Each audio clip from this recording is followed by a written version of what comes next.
Hi, welcome back. If you're new here, my name is Rochelle. I do videos related to jewelries.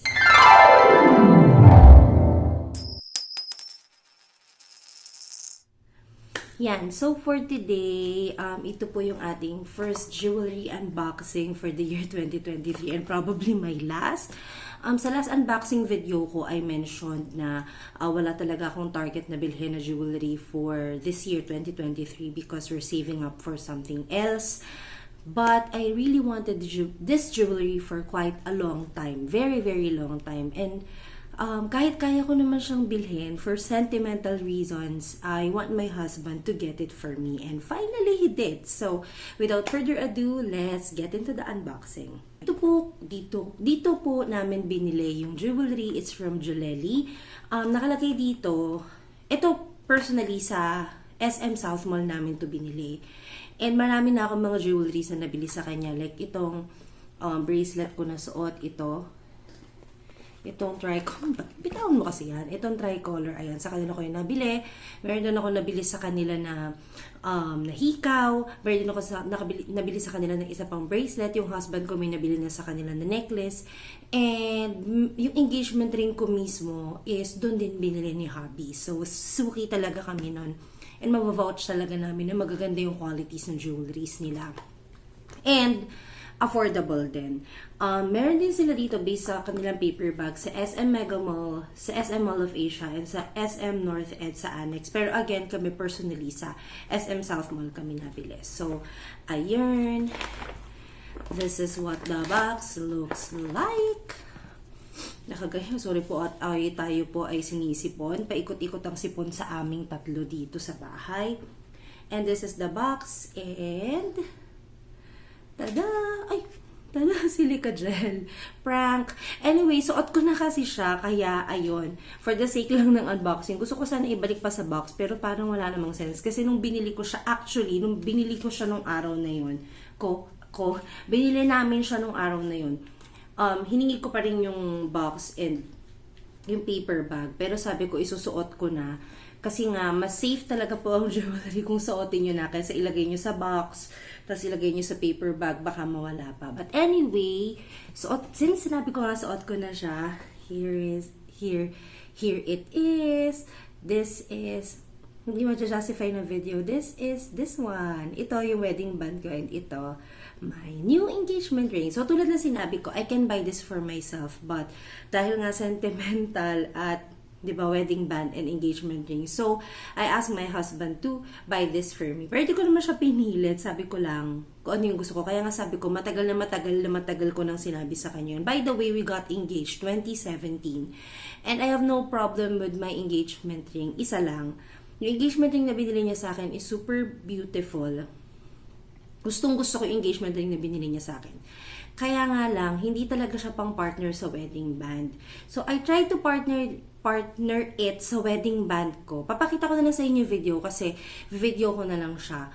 At kung makikita nyo dyan, hindi talaga siya mag-swak. So, ang nangyayari, pinilit ko pa rin siya kasi nga, syempre yung engagement ring na binigay ni husband sa akin. Pero nangyayari kasi talaga nagkakapatong si engagement ring kay wedding band and the tendency is nagagasgas si wedding band. I'm not sure kung naririnig nyo sa background. Umulan kasi bigla. So, yun, hopefully, kung marinig nyo siya, pasensya na. So, ayun. Hindi talaga siya magsawa kahit na anong gawin ko.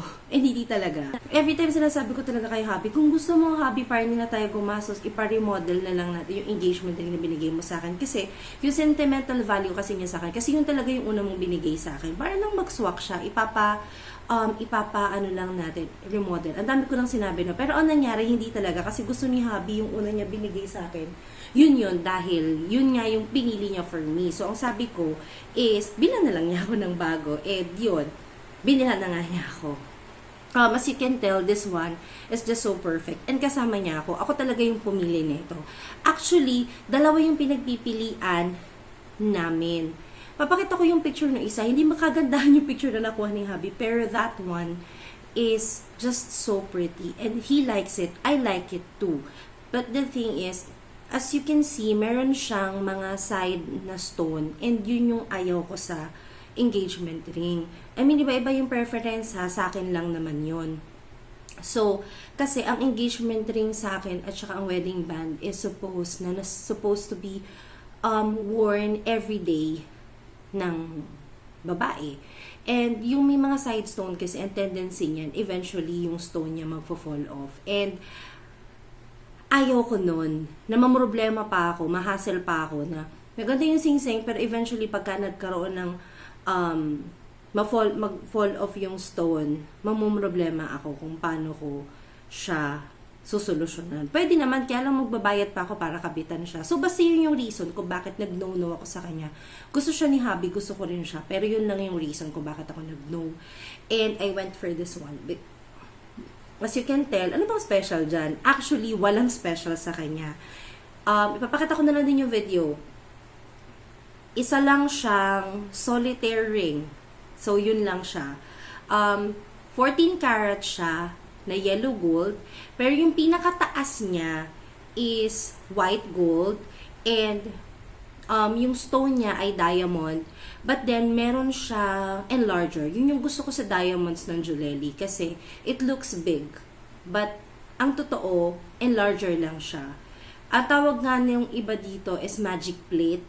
Tama ba yung term ko na magic plate? Basta may naringgan ako na ganun. Kasi nga, it makes your diamond or diamonds look bigger. And that's what I like about it. This one, medyo mas mataas siya. And kahit ayoko talaga ng mataas na setting, I have to go with this one. Kasi pag mababa yung setting, hindi ko rin mapapagdikit yung wedding band at saka yung sing-sing. So medyo mas mataas siya kesa sa mga usual na sinusuot ko. But again, it's not too high. Actually, low profile pa rin siyang considered eh. Pero ayan, wala naman akong problem sa kanya na nasasabit-sabit siya so far. And as you can tell sa video, halos hindi nga siya masyadong pansin. Sa personal, very subtle lang siya. Ayan. Yung gusto ko talaga, na subtle lang talaga. And ito, simula nung kinuha namin, wait lang, anong araw ko ba finifilm tong video na to? Okay, so 2 days, magti 3 days ko na siyang suot na straight and wala akong nagiging problema sa kanya. I mean, sasabit, suot ko siya again from day to night, kahit ano pa yung ginagawa ko. So, wala akong problema sa kanya. And okay siya. Ayan. Super masaya na ako dito. And kaya ako sinabi nga na first and last purchase of 2023 kasi wala naman na talaga akong gusto. Super happy naman ako. Pero yun nga lang, ito nga lang talaga, gusto ko siya, yung set ko, yung wedding set ko is magkadikit talaga siya. Very safe yung diamond niya. As in, super duper safe siya. And it gives you like just the right amount of sparkle, even in person. I like this one. Yun nga lang, sa Jollelli, hindi sila per gram, per piece sila. Most of the jewelry kasi most of the diamond jewelries kasi, mga per piece talaga sila.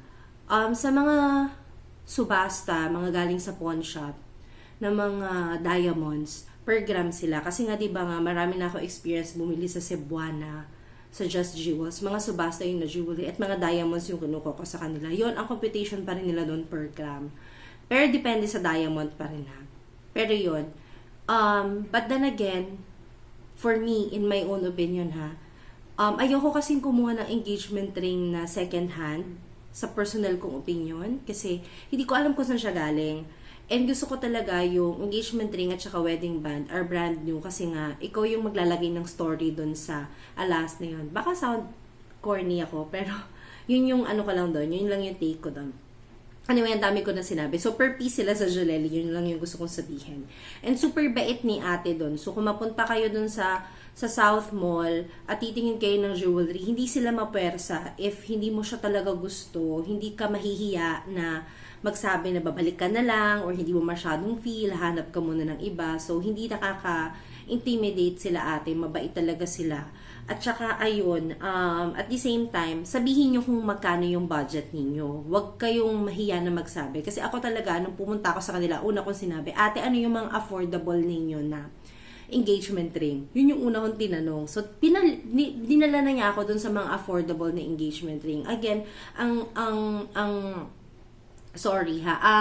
budget lang namin in mind is hindi siya tataas ng 20,000 for engagement ring. Kasi nga, may engagement ring naman na talaga ako. So, gusto ko lang talaga nung engagement ring na pang everyday wear. Milestone na rin naman to sa amin. Kinasal kasi kami ng 2018 and we celebrated our 5th year wedding anniversary nitong taon na to. So, sige, i-justify ko pa rin yun. But anyway, ayun. So, it's something talaga that I really want to wear on a daily basis and galing talaga siya kay hubby. So, kumbaga, hindi siya peking engagement ring. Engagement ring pa rin. So, iniisip na lang namin na gift niya sa akin, anniversary gift niya sa akin. And Christmas gift na rin. Ayun, Christmas gift na rin. Napag-usapan na namin yun. Hindi ko sasabihin yung price ng engagement ring ko kasi nagsabi nga ako ng range na hanggang 20,000 yung willing namin na ilabas for engagement ring. And alam naman na natin yung presyuhan nyo yun ng diamonds and presyuhan nyo yun kapag brand new. So, mura na yung 20,000. Kumbaga, mura na siya. Mura na yung 20,000 para doon sa target namin. But then again, it's something lang that I want to wear on a daily basis. If you have any question pala or video suggestions, please put it in the comment section. Most of the videos na mga ginagawa ko recently, mga weekly vlog, weekly updates. So, kung mga interesado kayo doon, subscribe kayo para makita nyo yung mga ginagawa namin. Pero, kung mga jewelry-related videos naman yung gusto ninyo, ilalagay ko yung playlist sa taas. Kasi nga, again, wala akong masyadong recent na video-related content na tungkol sa jewelries. So, ayun. Again, if you have suggestions, questions, recommendations, or whatever, please put it in the comment section. And again, lalagay ko na yung pangalan ng store sa description box. I don't know if they have website or if they're selling online. I'm not sure kasi lahat ng mga jewelries na binili namin sa kanila ay sa mall. So, ayun. Again, I would like to give a shout out. Nakahiya to naman siya shout out. Pero magsha-shout out ako kay Ma'am Kel De Luna because lagi siyang nanonood ng videos namin. And lagi siyang nagko-comment sa comment section. So, hi po sa inyo, Ma'am Kel. Pag kung napapanood niyo man po ito, I appreciate you so much. And hopefully, ma-meet po kita in person kasi you seem very nice. Yun lang po. Anyway, thank you so much again for watching and super happy lang talaga ako ngayon. I mean, I'm happy with overall with all the jewelries that I have in my collection, with my life recently, with everything that's been going on. So ayun. Again, thank you so much for watching. Stay safe. I will see you on the next one. Bye-bye.